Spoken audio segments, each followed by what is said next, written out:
اشرفیہ کے قدموں میں بچھ جانے والا ہمارا نظام ایک عام آدمی کے ساتھ کیا سلوک کرتا ہے، اور دوسری طرف ملک کو لوٹنے والے چور گنڈے بدماش اشرفیہ کے سامنے پوری طرح سے لیٹ جاتا ہے، بلکہ سر پر اٹھا لیتا ہے۔ ایسے نظام پر تھو۔ اگر آپ چور ہیں، بدماش ہیں، اثر و رسوخ رکھنے والی شخصیات ہیں، تو پاکستان سے بہتر ملک آپ کو کہیں نہیں ملے گا۔ اگر آپ ایماندار ہیں، سچے ہیں، نیک نیتی سے اس ملک میں رہنا چاہتے ہیں، اس ملک کو چلانا چاہتے ہیں، تو آپ غلط ہیں جناب، بلکہ آپ غلط جگہ پیدا ہو گئے ہیں۔ جس ملک کا قانون اشرفیہ چوروں کی رکھیل ہو، وہاں آپ اچھائی کی اور بہتر مستقبل کی کیا توقع رکھ سکتے ہیں؟ اس ویڈیو میں آپ کو 3 کہانیاں سناؤں گا۔ ویڈیو انٹرسٹنگ ہونے والی ہے، اینڈ تک ضرور دیکھیے گا۔ پہلی کہانی غلام قادر اور غلام سرور کی ہے۔ دونوں پر 2002 میں قتل کا مقدمہ درج ہوا۔ سیشن کورٹ سے ان کو سزائے موت سنائی گئی، جو ہائی کورٹ نے برقرار رکھی۔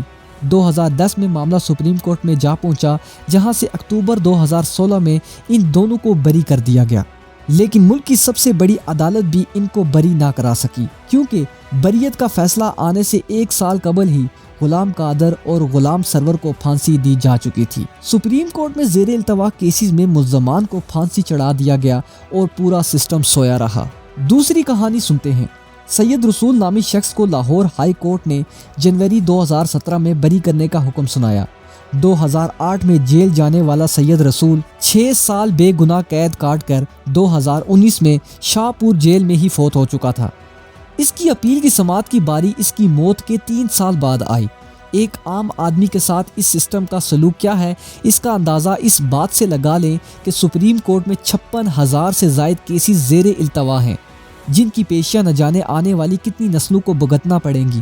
ہائی کورٹ اور ضلعی عدالتوں میں صرف 20 لاکھ، جی ہاں صرف 20 لاکھ مقدمے زیر التوا کا شکار ہیں، اور لاکھوں سید رسول، غلام قادر اور غلام سرور اپنی قسمت کا فیصلہ سننے کے منتظر ہیں۔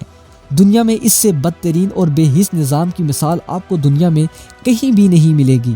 چلیے اب تیسری اور اہم کہانی سنتے ہیں۔ 2019 میں سپریم کورٹ نے کوٹ لکھپت جیل کے قیدی کی درخواست ضمانت 6 ہفتوں کے لیے طبی بنیادوں پر منظور کر لی۔ علاج کی خاطر ضمانت لینے والے اس قیدی نے پاکستان کے کسی بھی ہسپتال میں داخل ہونا گوارا نہ کیا۔ اسی وجہ سے سپریم کورٹ نے 3 مئی 2019 کو قیدی کی ضمانت میں توسیع کی درخواست مسترد کر دی۔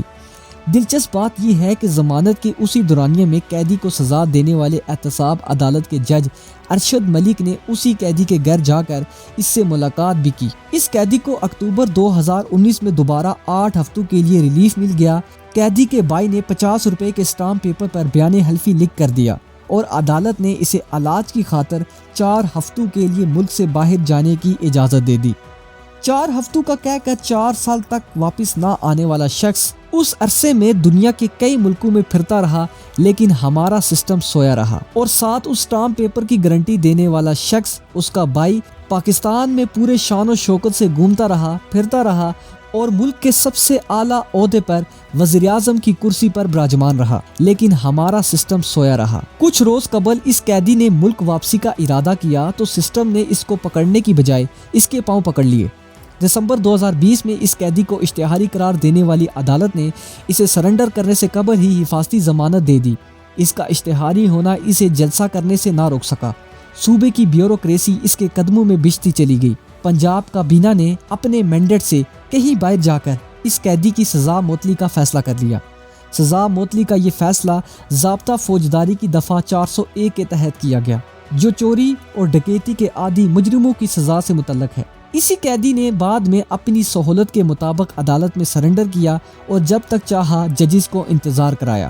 یہ کہانی کسی غلام قادر یا غلام سرور کی نہیں، بلکہ اشرفیہ کے بدنام زمانہ ایک رکن کی ہے۔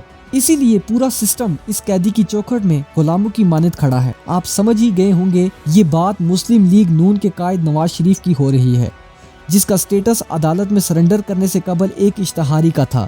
اس وقت حالات یہ ہیں کہ عدالتیں اس کی ہر بات مان رہی ہیں، افسران اس کا ہر حکم مان رہے ہیں، نگران حکومت ان کو وہ ریلیف دے رہی ہے جو ان کے مینڈیٹ سے باہر ہے۔ ناظرین، افسوس کہ ہم کس معاشرے میں رہ رہے ہیں۔ اس ملک کی 25 کروڑ آبادی کو بھیڑ بکریاں سمجھ رکھا ہے۔ یہ گندے لوگ، یہ چور ڈاکو اشرفیہ، یہ نظام، یہ اسٹیبلشمنٹ ہمیں کئی سالوں سے صرف بیوقوف بنا رہی ہے، اور ہم غلاموں کی طرح سر جھکائے پستے جا رہے ہیں۔ ہم سب جانتے ہوئے بھی کچھ نہیں کرتے۔ 25 کروڑ آبادی والا ملک اس گندے نظام کی معمولی سی تعداد کے آگے بے بس ہے۔ ایک طرف غلام قادر اور غلام سرور ہیں جنہیں پھانسی دیتے وقت کسی نے بھی سپریم کورٹ کا حکم التوا دیکھنا گوارا نہیں کیا، اور دوسری طرف نواز شریف ہے جسے سلیوٹ کرتے وقت اعلیٰ افسران نے ان کا اشتہاری ہونے کا سٹیٹس بھی نظر انداز کر دیا۔